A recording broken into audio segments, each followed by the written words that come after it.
ನೋಡಿ ಇವತ್ತಿನಿಂದ 3 ದಿನ ಶೋಕಾಚರಣೆಯನ್ನ ಘೋಷಣೆ ಮಾಡಿದ್ದಾರೆ ಸರ್ಕಾರ.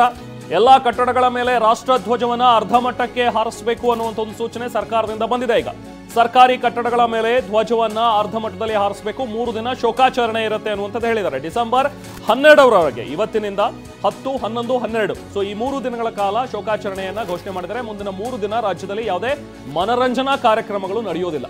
ಸಕಲ ಸರ್ಕಾರಿ ಗೌರವಗಳೊಂದಿಗೆ ಅಂತ್ಯಕ್ರಿಯೆಯನ್ನು ನಡೆಸಬೇಕು ಅನ್ನುವಂಥದ್ರ ಬಗ್ಗೆ ಅಧಿಸೂಚನೆಯನ್ನ ಕೂಡ ಸರ್ಕಾರ ಹೊರಡಿಸಿದೆ. ಅಂತ್ಯಕ್ರಿಯೆಗೆ ರಾಜ್ಯ ಸರ್ಕಾರದಿಂದ ಹೊರಡಿಸಿರುವಂತಹ ಅಧಿಸೂಚನೆ ಎಸ್.ಎಂ. ಕೃಷ್ಣ ಅವರ ಒಂದು ಅಂತ್ಯಕ್ರಿಯೆ ಸಕಲ ಸರ್ಕಾರಿ ಗೌರವಗಳ ಮೂಲಕನೇ ಆಗಬೇಕು ಅನ್ನುವಂಥದ್ರ ಬಗ್ಗೆ ಅಧಿಸೂಚನೆಯನ್ನ ಹೊರಡಿಸಿದೆ. ಯಾಕಂದ್ರೆ ಸಹಜ, ಒಬ್ಬ ಮಾಜಿ ಮುಖ್ಯಮಂತ್ರಿ, ಒಬ್ಬ ಮಾಜಿ ಕೇಂದ್ರದ ಮಂತ್ರಿ ಆಗಿದ್ದಂಥವ್ರು, ಜೊತೆಗೆ ರಾಜ್ಯಪಾಲರು ಕೂಡ ಆಗಿದ್ದಂಥವ್ರು, ಅಪಾರ ಸೇವೆಯನ್ನು ಸಲ್ಲಿಸಿರುವಂತಹ ಒಬ್ಬ ಜನಪರ ನಾಯಕ ಎಸ್.ಎಂ. ಕೃಷ್ಣ ಅವರಿಗೆ ಸಲ್ಲಲೇಬೇಕಾದಂತಹ ಗೌರವ. ಸೊ ಹಾಗಾಗಿ ಈಗ ರಾಜ್ಯ ಸರ್ಕಾರ ಕೂಡ ಘೋಷಣೆಯನ್ನ ಮಾಡಿದೆ.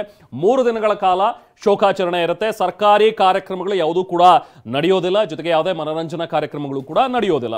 ಸೊ ನಾವಾಗಲೇ ಮಾತಾಡ್ತಾ ಇದ್ವಿ, ಇವತ್ತು ಕೂಡ ಸೆಷನ್ ಆಗೋದು ಬಹುತೇಕ ಡೌಟ್. ಆಲ್ಮೋಸ್ಟ್ ಎಲ್ಲರೂ ಕೂಡ ವಾಪಸ್ ಬರ್ತಾ ಇದ್ದಾರೆ. ಬಹುಶಃ ಸಂತಾಪವನ್ನು ಸೂಚಿಸಿ ಇವತ್ತು ಮುಂದೂಡಿ ಸೆಷನ್ ಅನ್ನ ವಾಪಸ್ ಬರ್ಬೋದು. ನಾಳೆ ನಾಡಿದ್ದು ಕೂಡ ಶೋಕಾಚರಣೆ ಇರೋದ್ರಿಂದಾಗಿ ರಜೆ ಇರುತ್ತೆ. ಸೊ ಹೀಗೆ ರಾಜ್ಯದಲ್ಲಿ ಯಾವುದೇ ಕಾರ್ಯಕ್ರಮಗಳು, ಮನರಂಜನಾ ಕಾರ್ಯಕ್ರಮಗಳನ್ನು ನಡೆಸಬೇಡಿ, ಸರ್ಕಾರಿ ಕಾರ್ಯಕ್ರಮಗಳು ಯಾವುದು ಕೂಡ ಇರೋದು ಬೇಡ ಅನ್ನುವಂಥದ್ದನ್ನ ಈಗಾಗಲೇ ಸರ್ಕಾರ ಅಧಿಸೂಚನೆಯನ್ನು ಹೊರಡಿಸಿದೆ. ಜೊತೆಗೆ ಸರ್ಕಾರಿ ಕಚೇರಿಗಳು ಯಾವೆಲ್ಲ ಇದೆಯಲ್ಲ ಅಲ್ಲಿ ಅರ್ಧ ಮಟ್ಟಕ್ಕೆ ರಾಷ್ಟ್ರಧ್ವಜವನ್ನು ಹಾರಿಸಬೇಕು ಅಂತೇಳಿ